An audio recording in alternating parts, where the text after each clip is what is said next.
Bom dia. Bom dia. O tema de hoje, ele é um tema que nasceu de questionamentos vindos do estudo. Então, já vou começar, não vou nem me apresentar, todo mundo já é de casa, estamos em família, né? Carol, falei que eu estou me apresentando. Carol, estudante da casa, e vamos juntos refletir, aprender juntos. A gente seleciona uma temática, traz para a gente discutir, para a gente de alguma forma compartilhar o que a gente estuda e aprendemos sempre juntos. O tema proposto para hoje é um questionamento. A gente sempre pensa, né? Se Deus é todo bondade, como nós sabemos que Ele é, né? Deus todo bondade, então quem criou o mal? De onde veio o mal? E esse tema, se Deus é todo bondade, de onde veio o mal, ele nasceu de um questionamento do estudo. Até eu brinquei, né? A Helena está lá em cima, aí eu falei, Helena, hoje é homenagem para você. Aí ela, eu devia estar lá embaixo. Eu falei, não, isso já passou, já aprendeu essa lição, né? E há uns anos atrás, num determinado estudo, ela fez esse questionamento, né? E aí o questionamento eu coloquei aqui na tela. Se Deus é o criador de tudo que existe, Ele também criou o mal? Foi um questionamento de uns anos atrás, e que vira e mexe, volta nos estudos, principalmente nos nossos estudos de iniciação, nos estudos que a gente vai trilhando aqui na casa, nas palestras. Então, e aí? Se Deus é o criador de tudo que existe, Ele também criou o mal? De onde vem o mal? São questionamentos que muitas vezes nós mesmos nos fazemos quando enfrentamos algum problema, quando a gente liga a TV e aí a gente verifica aquelas mazelas que estão acontecendo fora do nosso país, as guerras, a fome, e muitas vezes dentro do nosso próprio país, né, a criminalidade, as corrupções, as pandemias que acontecem, enfim. Quando acontecem as catástrofes, os problemas, a gente se questiona de onde veio o mal, né? Mas isso é algo, né, superado. Nós acreditamos que Deus é todo bondade. Então agora a gente vai investigar quem criou o mal. Para a gente começar a pensar quem criou o mal, se Deus criou tudo, será que Ele criou o mal? Vamos pensar na representatividade que a gente tem de Deus? E aí, como estamos no Brasil, vamos fazer uma aula de história, né? Como estamos no Brasil? Como a gente sabe que nós fomos colonizados pelo povo europeu, então muito das nossas ideias, muito da nossa construção mental de representação da divindade vem dessa representação europeia. Uma vez que a nossa representação originária são os indígenas, e os indígenas, eles acreditavam nos deuses da natureza, né? Deus Sol, Deus Lua, os fenômenos da natureza, para eles representavam a divindade. Mas a gente não ficou muito com isso, né? A gente acabou ficando mais com a representação europeia, e os próprios índios, como a gente sabe, os indígenas, na verdade, né, foram catequizados também e tiveram que engolir essa ideia também. E aí eu trouxe uma obra de arte aí do Michelangelo, que ele pintou em 1511. Então o Brasil aí tinha acabado de ser encontrado aí pelos europeus, e o Michelangelo pintou essa obra de arte lá na Capela Sistina, né? Vocês já foram lá? A Fátima já foi, né? Aí, a Fátima já foi, cara. Ela é viajadora, já foi, já vim de pertinho. É maravilhoso, né? Quem sabe um dia ela leva a gente para conhecer também. Aqui, nessa obra de arte, o Michelangelo gostava muito de fazer esculturas, mas como ele era financiado pela igreja, os papas, os padres empurravam ele para fazer várias pinturas representando Deus, representando as passagens da Bíblia da época, porque era uma forma de ensinar as pessoas sobre Deus, pensando numa época que não tinha celular, não tinha internet, então as pessoas aprendiam as coisas muito através da arte. E aí ele pinta essa obra que chama-se A Criação de Adão, e aqui a gente teria, né, Deus, ali seria Adão representando o ser humano, e esse tocar de dedos entre eles é o momento que Deus está transmitindo para Adão a razão, a inteligência. É o momento que ele passa para o ser humano a inteligência, ele passa para o ser humano a razão. E a gente acaba ficando com essa representação de Deus como um velho sentadinho ali, e uma pessoa brava, né? Sisuda. E essa representação de Deus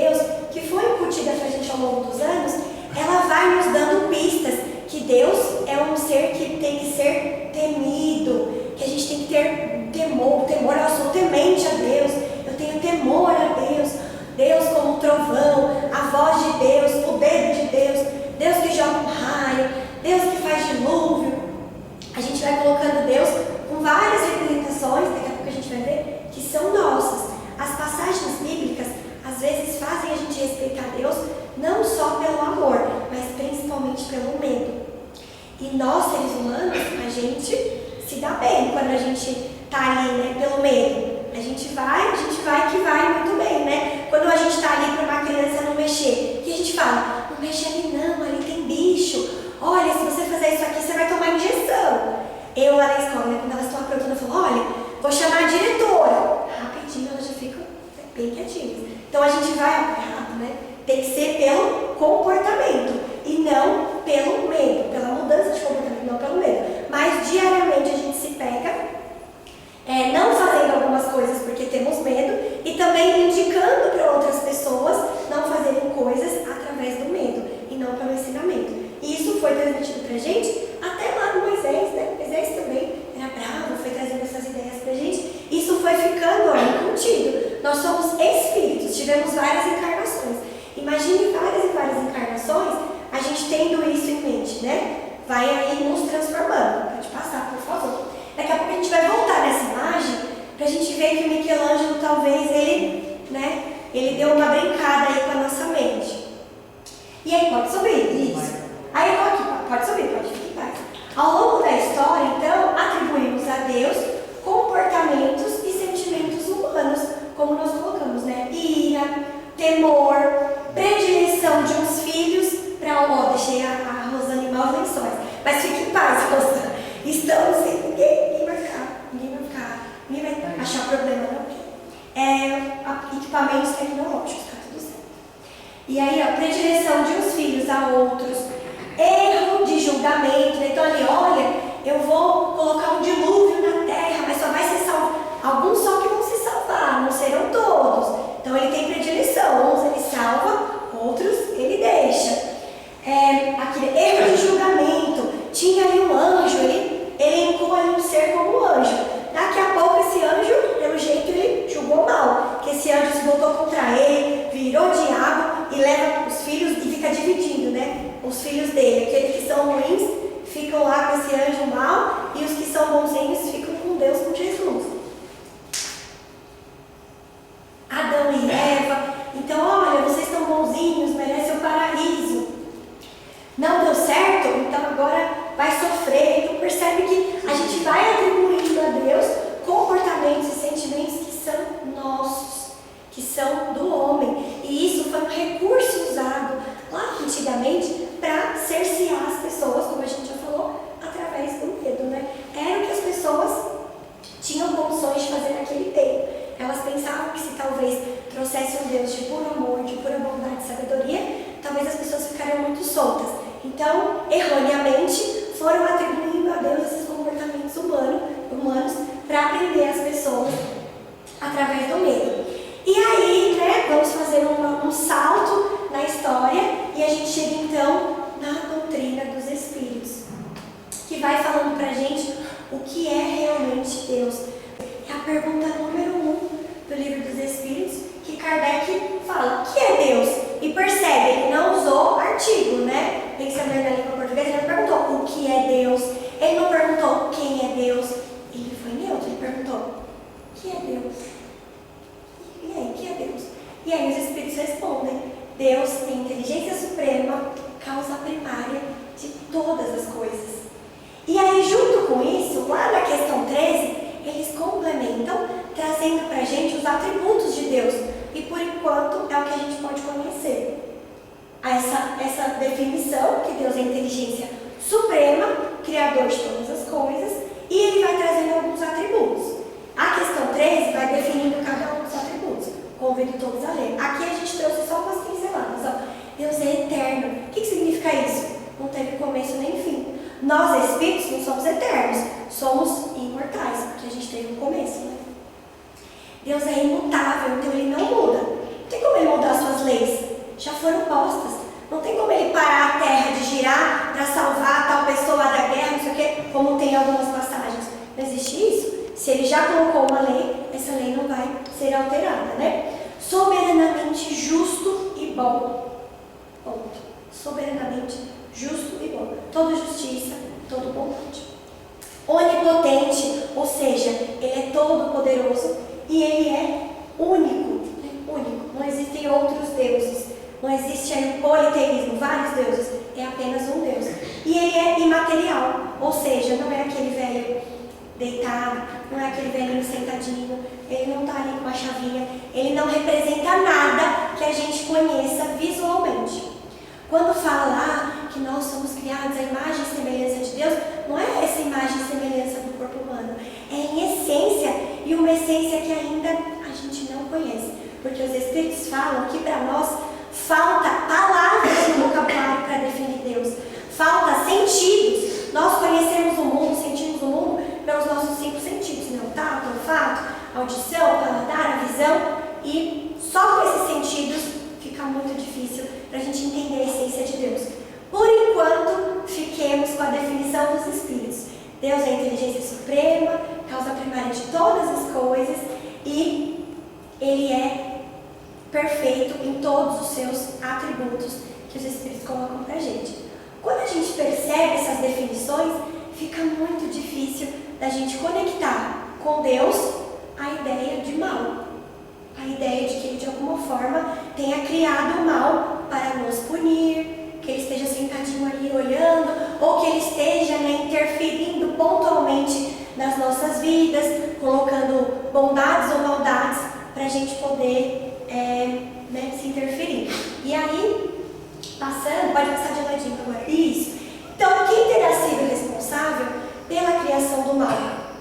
Aqui cortou, mas eu queria muito voltar naquela imagem do... Vou voltar aqui. Eu queria voltar nessa imagem do Michelangelo e pensar assim, ó, só pra gente finalizar essa história da obra de arte.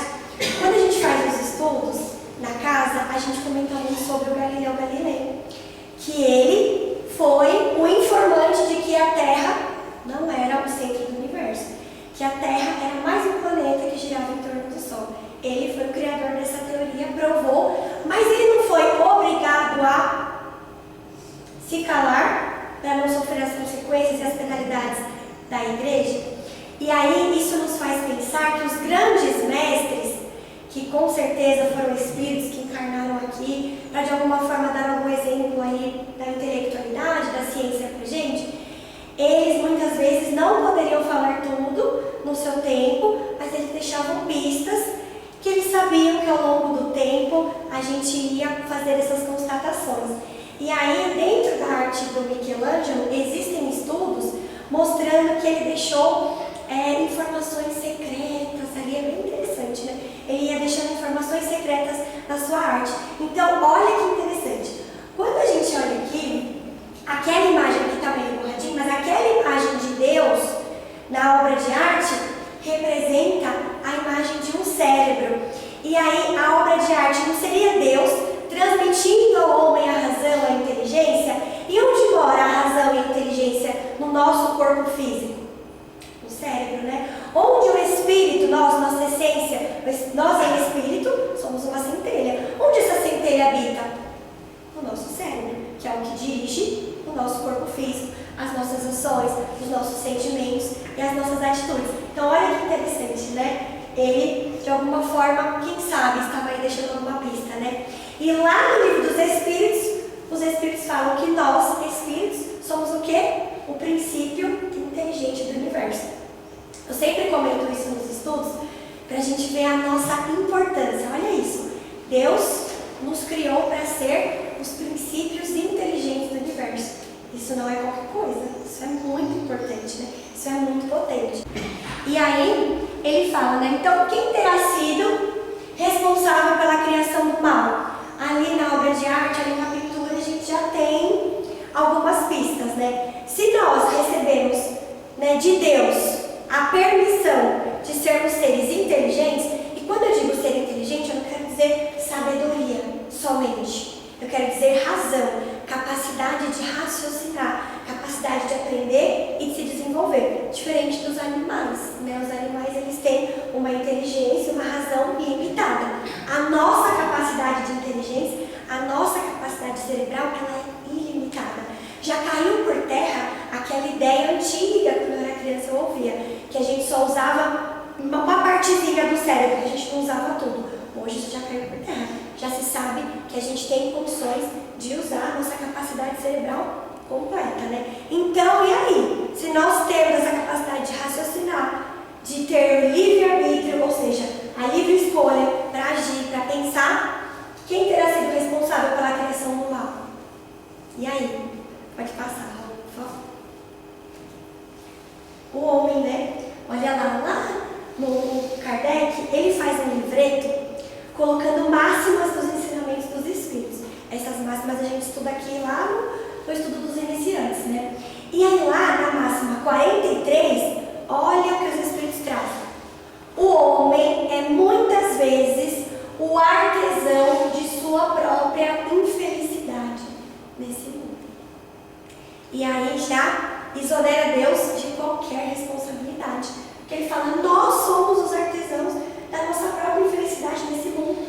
Quantas vezes a gente não faz uma coisa errada, a gente não se encontra em sofrimento, a gente pensa, eu sei que fui eu que fiz isso, eu sei que faz parte ali da minha personalidade, né?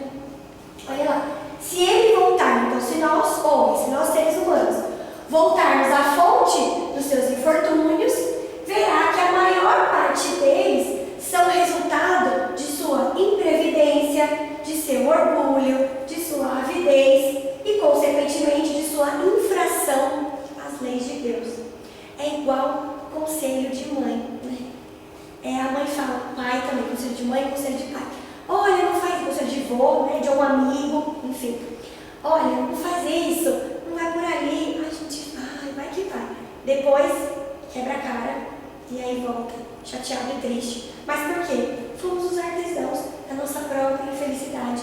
E muitas vezes nossos próprios infortúnios foram colocados por nós mesmos. Se não nessa encarnação, uma outra, né?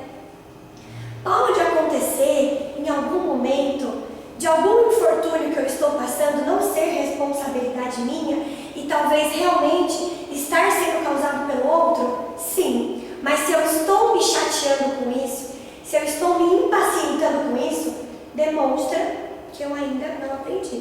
Afinal, Jesus passou por vários infortúnios que ele realmente não teve razão de passar. Ele não veio aqui por prova nem por expiação. Ele veio simplesmente para nos ensinar e nos exemplificar.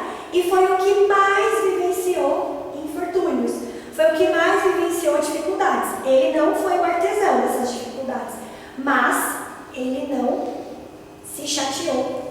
Ele não esbravejou contra isso. Ele simplesmente exemplificou e vivenciou os seus ensinamentos. Então, olha lá, né? Mais uma vez, estou trazendo várias obras, trazendo trechos de várias obras da codificação, para a gente ver que todas falam a mesma língua, todas se complementam e todas são importantes dentro da doutrina espírita. Cada uma, dentro do seu grau de complexidade, vai falando a mesma coisa para a gente. E aí, ó, lá no livro que é o Espiritismo, no capítulo 3, os Espíritos também falam, né? Olha lá, Deus não criou o mal. Ele estabeleceu leis. E estas são sempre boas, porque ele é soberanamente bom. Já estudamos lá no livro dos Espíritos seus atributos. Vimos que ele é soberanamente bom. Então, as suas leis são também soberanamente boas. Aquele que as observasse fielmente seria perfeitamente feliz. Porém, os Espíritos, tendo seu livre-arbítrio, nem sempre as observam. Deus permite, ele já colocou as suas leis, ele já nos permitiu ter o livre-arbítrio e a inteligência. Então ele deixa a gente seguir o nosso curso, né? Só que quando a gente segue por nós mesmos, nós erramos o caminho. E aí dessas infrações que provém o mal. Eu lembro que na época da pandemia, o Marcelo, um palestrante aqui da casa também, que vem aqui na casa, ele usou um exemplo que fez muito sentido para mim. Ele falou dos GPS. Ele falou assim, quando a gente está dirigindo, ou quando nós estamos no Uber, o GPS calcula uma rota, que teoricamente é uma rota mais curta e de fácil acesso.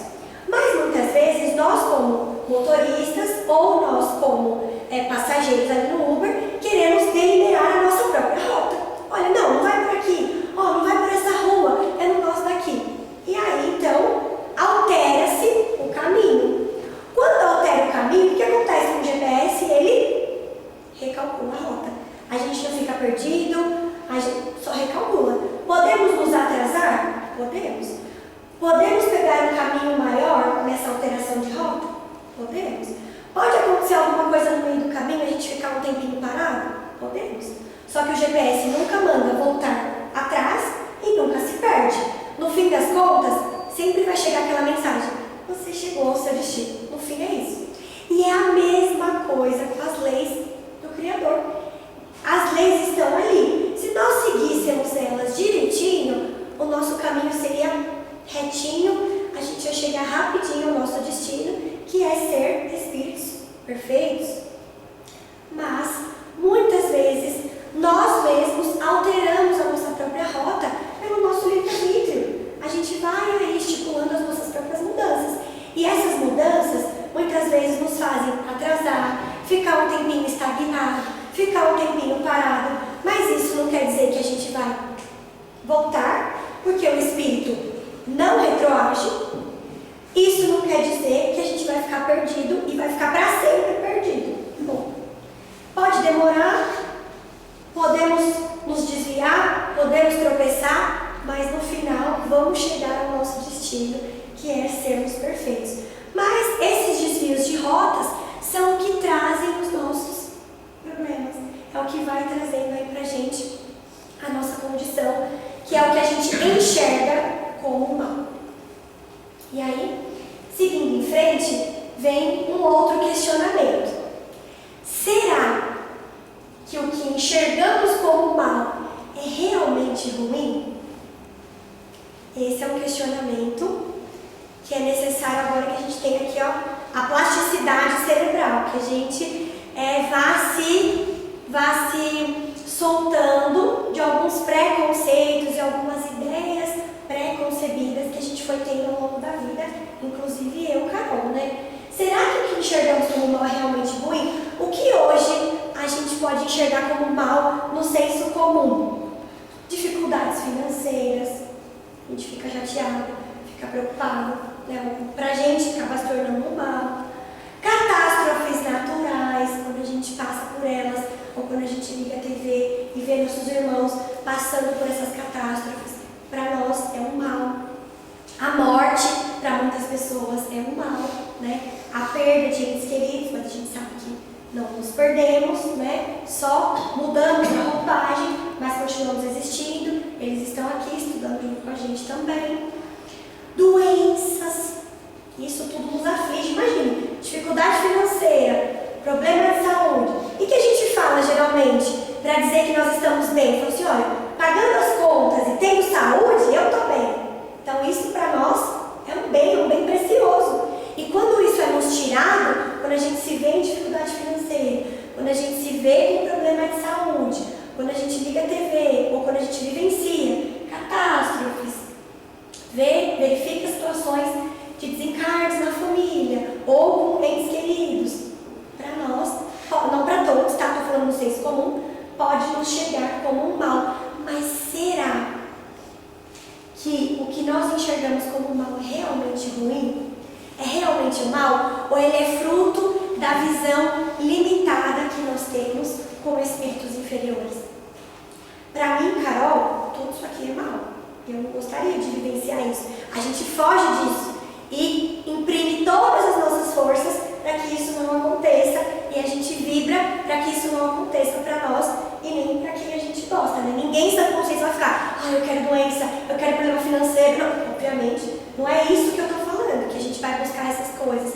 Mas talvez isso que a gente enxerga como mal, na verdade, são ferramentas para nos fazer aprender, são ferramentas para nos fazer nos depurarmos, mesmo que a gente não goste, mesmo que durante o momento a gente não compreenda. E eu sei, é muito difícil compreender, é difícil para mim, todos os dias é um desafio ter que pensar em tudo isso, né? Ainda mais que quando a gente vai se afastando, né? Quando a gente é criança, nada, pode passar, por favor. Quando a gente é criança, nada disso nos aflige, né? Eu trouxe aqui o exemplo da criança. Quando a gente é criança, nada disso nos aflige. Quanto mais a gente vai se aproximando da racionalidade, da lucidez, essas coisas começam a nos preocupar. Eu acredito que quando a gente tem filhos, quando a gente tem família, isso nos preocupa cada vez mais, né? E é normal, faz parte da nossa condição. Mas talvez isso não seja o verdadeiro mal. Talvez a nossa visão esteja, de acordo com os espíritos, um pouco invertida. E aí aqui, eu queria finalizar com o texto do Evangelho. Eu não trouxe ele inteiro, eu trouxe alguns parágrafos, mas é um texto muito interessante para a gente aprender sobre isso, para a gente refletir um pouquinho sobre o mal, sobre essas problemáticas que acontecem e principalmente sobre a visão que a gente tem de coisas que são ruins.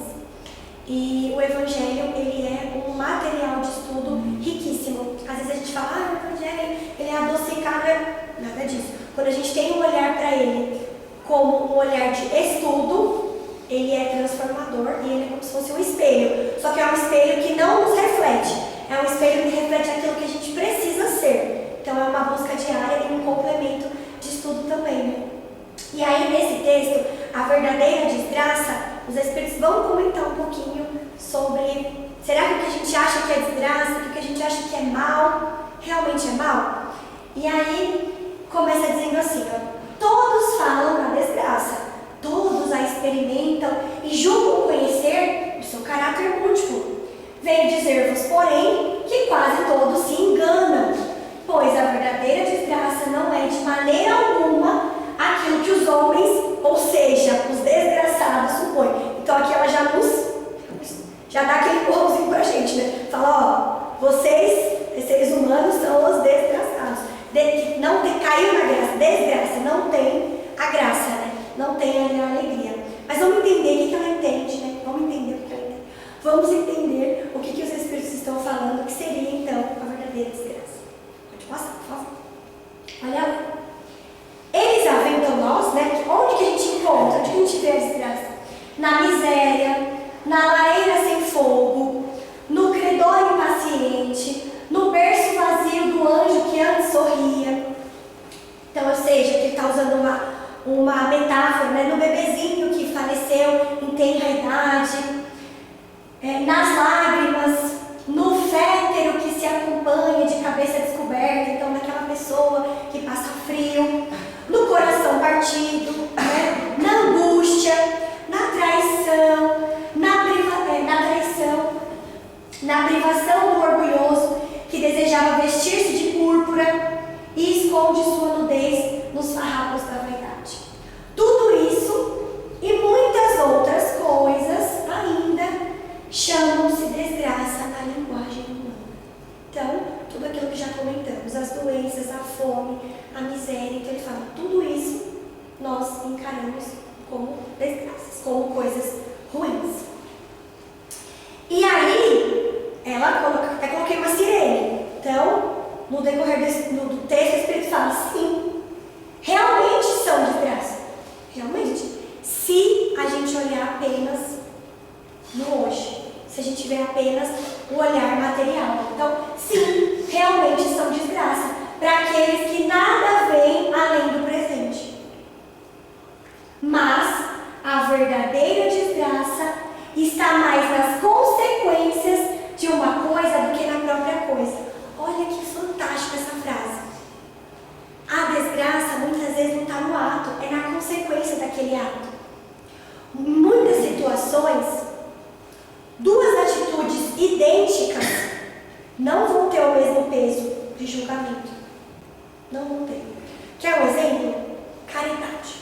Porque já está lá, né, no Evangelho, que não sabe a direita o que faz a esquerda. Então, uma já teve a sua consequência, como os Espíritos falam, no mundo material. Os louros, os aplausos já vieram no mundo material.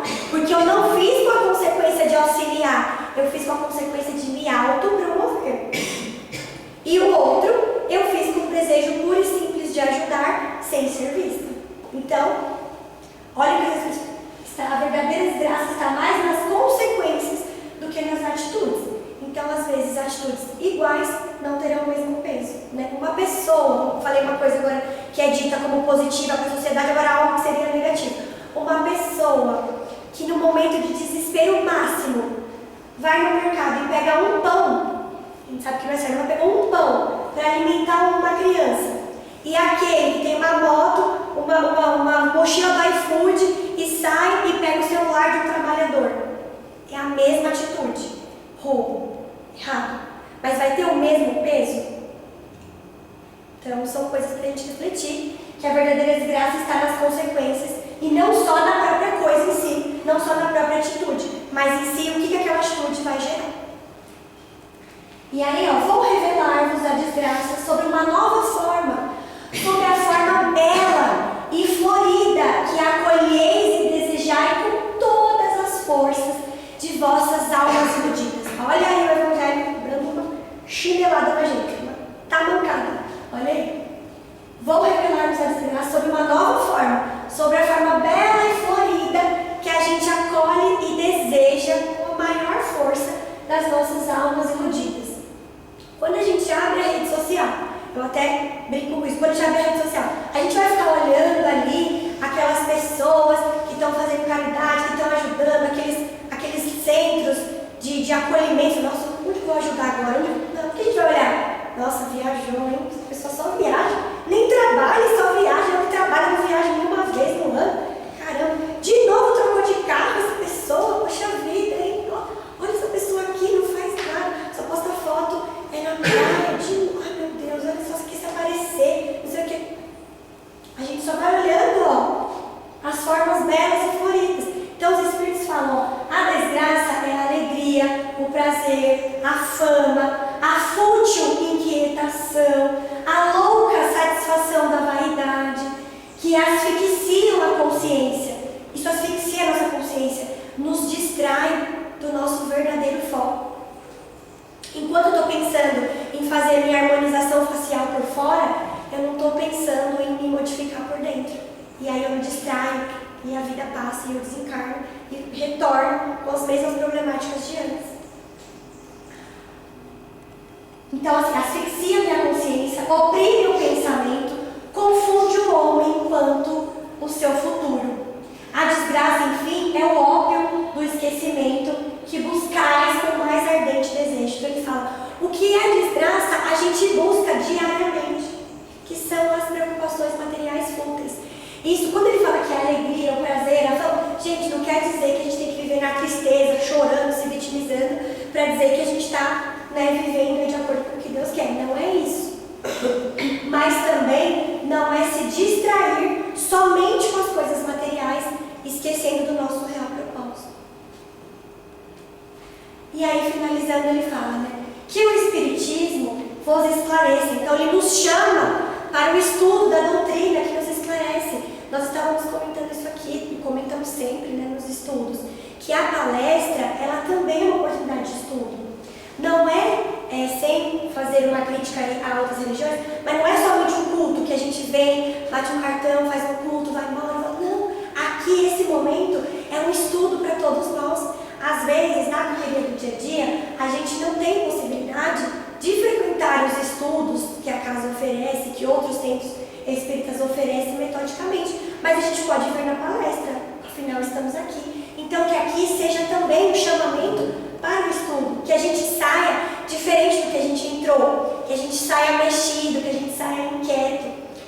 O pessoal do primeiro ano sempre brinca comigo, falando, Carol, você sempre fala, isso faz sentido, e é verdade, faz sentido, temos que sentir, temos que ser de alguma forma inquietados pelo ensinamento da doutrina espírita. A doutrina espírita não é algo que a gente ouve como um bálsamo e fala que lindo, maravilhoso e belo, mas sigo a vida. Não, é algo que nos modifica, que fala, nossa, isso aqui é interessante, isso aqui me inquieta, eu fico nervosa, fico brava. Por quê? Porque eu sei que eu ainda não sou isso aqui, não consegui nem 10%, então eu me modifico, eu entro em ebulição para me movimentar para uma mudança, que não é uma mudança que vai acontecer nessa encarnação, mas já é um passo.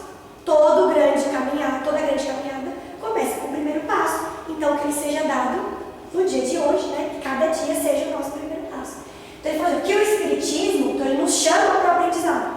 Vos esclareça, portanto, e restabeleça sobre a verdadeira luz da verdade e o erro, tão estranhamente desfigurados pela vossa cegueira, então que a gente possa diferenciar o que realmente é ruim do que é um aprendizado, né?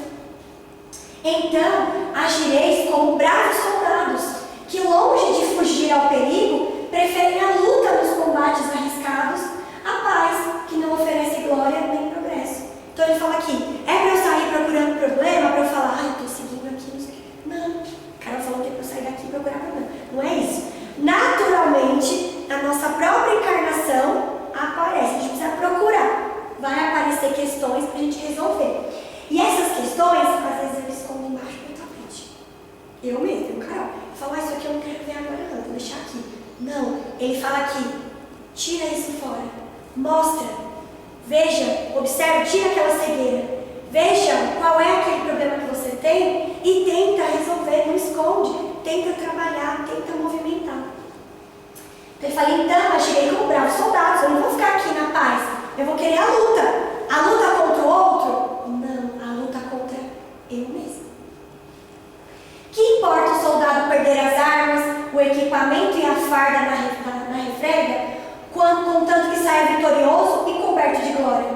Que importa aquele que tem fé no porvir deixar a vida no campo de batalha, sua fortuna e sua veste carnal, contanto que sua alma possa entrar radiosa no reino celeste? Então ele fala para que no nosso dia a dia a gente possa enfrentar os problemas e aqueles males que nos acometem, não como um castigo de Deus, mas como uma oportunidade de aprendizado. Oportunidade essa que eu mesma trilhei, porque se eu estou vivenciando algo de ruim, de alguma forma eu contribuí para que aquilo acontecesse. Então que eu também possa contribuir para a solução desse problema, tendo Deus, tendo Jesus e os bons amigos como meus aliados, para que a gente faça nossa prece e se fortalecendo. A prece, a fé, não vai nos livrar dos problemas, mas ele pode nos ajudar a nos fortalecer mentalmente, nos fortalecer espiritualmente, para enfrentar essas lutas com mais força, para dizer assim, tá difícil? Tá,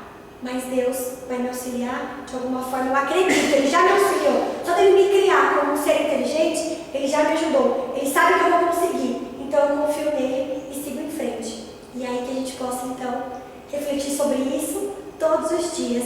Não é fácil,